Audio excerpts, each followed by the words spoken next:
Hello and welcome to the newest episode of the New Year's Six podcast. Today we'll be doing another Week 1 preview, taking on the North Carolina-South Carolina game out in Charlotte, location of Game Day.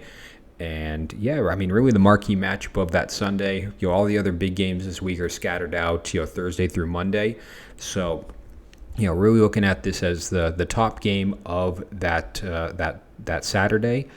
And a real exciting matchup between two regional rivals from out of conference. Should be a good one and a good way to end your Saturday there, your Week 1 Saturday. So what I'm going to do is just go team by team, keys to the game, key players, so on and so forth. And I'm going to kick it off with North Carolina here. So what I'm looking for out of North Carolina from a player perspective, things to look out for would be the receiver room. So obviously, with the quarterback play they've had in the past, Drake May being, on a lot of Heisman watch lists, he's projected to be a top 5, top 10 pick in the next draft. All of that coming together is big for North Carolina. There's no shortage of offensive talent on this team. There's no reason they can't put up some serious points against anyone they play. But I want to see what these transfer receivers can do. So there's Devontae Walker, who comes in from Kent State, and you have Nate McCollum, who comes in from Georgia Tech. They're new to this team. They're new to North Carolina. They weren't there last year. It takes time for those receivers to gel with their new quarterback, regardless of how good he is. But I want to see what type of impact they can make in this receiver room. Obviously they're going to have their opportunities. It's an air raid offense. They're going to be, targeted 5-10 times a game probably each. And, with that in mind, I want to see how they adjust to these types of offense. So, two players from two very different types of cultures, Kent State being in the MAC, Georgia Tech in conference, but at the bottom of it compared to where UNC is. So I want to see what that transition looks like. I want to see, how these players adjust to their new environment, and in an offensive scheme that thrives to their skill set. So I want to see them put it all together, how they work with Drake May, and how they ball out against this this South Carolina defense. One that, if we look at the stats, and we'll get to it in a little bit, is pretty good against the pass. So that's going to be a unique combination, and it'll be interesting to see how that all plays out. Speaking of what North Carolina does well, throw the ball. They were 11th in the country last year in passing offense. They have the quarterback needed to make it happen, and as a result, if this receiver room clicks and the air raid offense that North Carolina runs plays out as is, it's going to give South Carolina some problems. And again, South Carolina is good against the pass. That secondary is their strength. So from that perspective, it's going to be a matter of, can North Carolina get past it, do what they do well, and continue to do what they do well. If that all comes together, North Carolina is going to be in for a very good day. Time will tell. It's a very talented North Carolina offense. And, we'll see if they can, beat South Carolina through the air. It's how North Carolina wants to play. It's what they're good at. And when it's all said and done, it's a key factor in North Carolina's victory over South Carolina. In terms of what North Carolina does not do well, it's pretty much the polar opposite. So the passing offense is fantastic at North Carolina. The passing defense is terrible. They were 116th last year in total passing defense. That secondary, can't catch a break. The defense in total struggled last year across the board. 86th in red zone defense, 86th in rushing defense. Third down defense was 96th. The defense was garbage last year. This is a very, dare I say, Lincoln Riley-esque team where it's just fun and gun, shoot for the moon, and the best defense is more offense at North Carolina. That's the way I'm seeing it. So if that passing defense takes a step up this year, and they're going up against Spencer Rattler, who is not a slouch of a quarterback, you can question his consistency, you can question his ability to show up in big games, but the reality is he's a very talented quarterback in his own right. and I'm sure he's going to be testing that secondary early and often if I'm predicting what's going to happen. So I want to see if this passing defense for North Carolina can step up and deliver against against a South Carolina team that's ready to pass it on them. South Carolina wasn't that much worse in passing than North Carolina was. South Carolina ended the year 41st in passing offense, which is definitely not bad. It's above average. So if they're going to be above average passing against a terrible pass defense, the solution for North Carolina is to be better against the pass. Whether or not that happens, time will tell. But if North Carolina is going to make a statement win in Week 1, it's going to have to happen through those means. So look to that receiver room to step up. Keep throwing the ball as much as you can.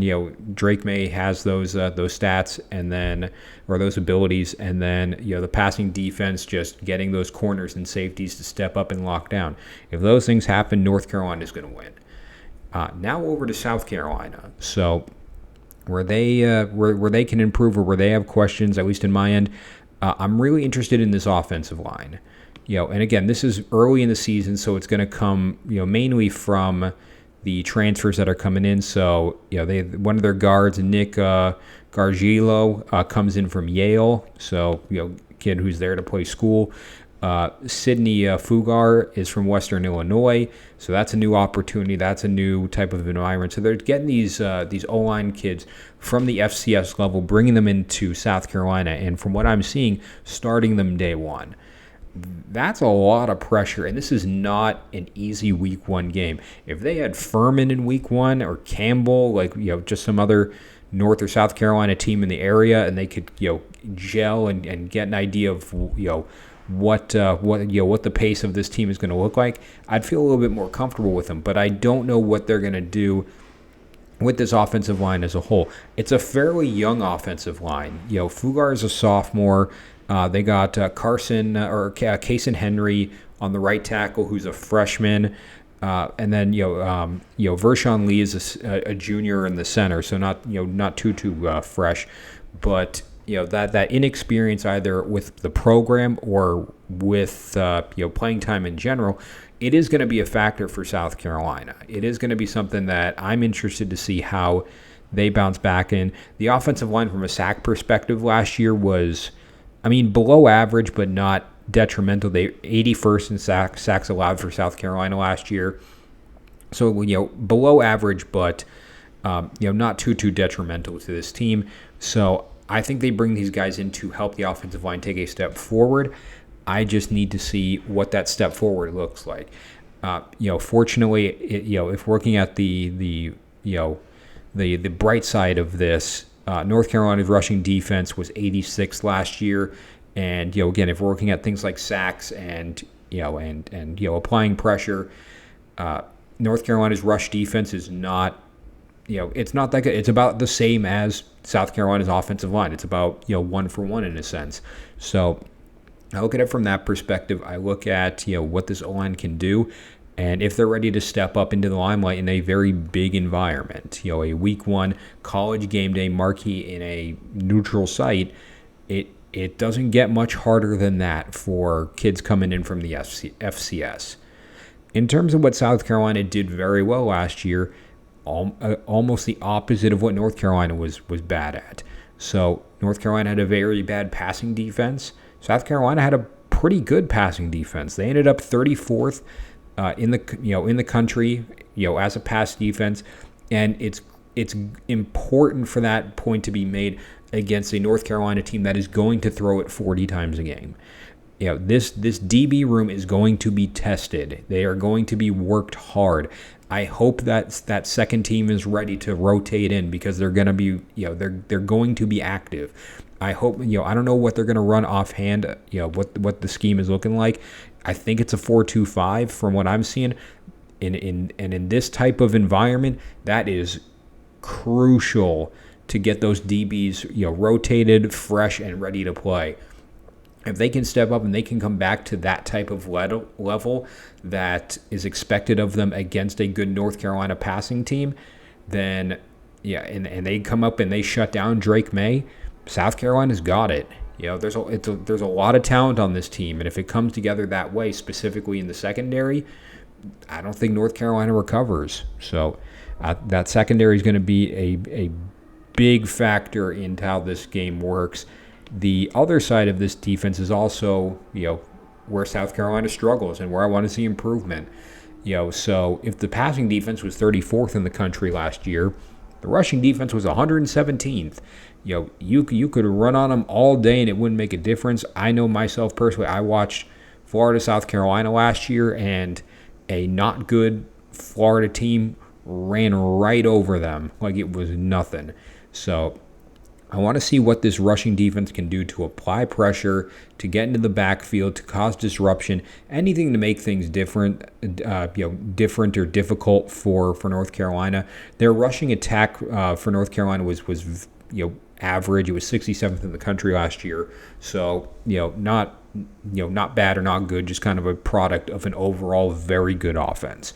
So if that rushing defense takes a big step this year, if they show up and they deliver against North Carolina, combined with a passing defense that shuts things down and an offensive line that gels quickly and improves upon last year, South Carolina's got it.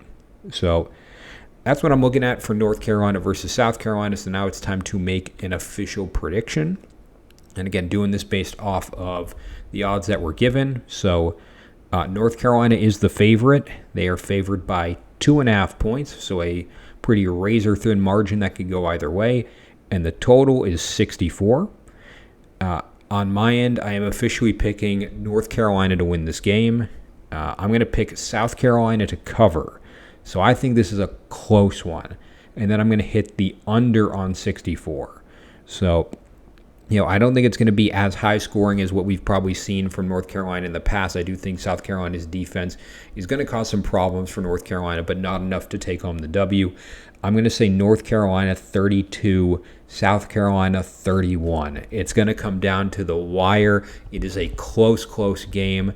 And, the way that I look at it, it's the highlight of the Sun, or it's the highlight of the Saturday for a reason. So two talented teams in the area don't play each other super often, and as far as I am concerned, this is going to be a nice main course over a long weekend. So Thursday's got good games, Friday's got good games, Saturday, Sunday, and Monday all have good games. This is right in the middle of it all, and gives us a real idea of where both these teams are at as well. North Carolina is ranked in the low 20s. South Carolina is on the outside looking in. We're going to find out who's for real after this weekend. So, all right, that concludes this prediction video of the New Year's 6 podcast. 3 down, 2 to go. Tune in next time where we take, we're taking on LSU versus FSU. Another repeat of a week 1 game, from last year. That one in New Orleans last year came down to the final play of the game. New Orleans last year, Orlando this year, so the neutral site spots. Very interested to see how that works. Game of the week for me personally, and really excited to see how that comes together. But thank you all for watching. Let me know your thoughts about North Carolina, South Carolina below, and I'm looking forward for this weekend. Thursday can't come soon enough, and then the rest will follow soon. So until next time, we'll be in touch then.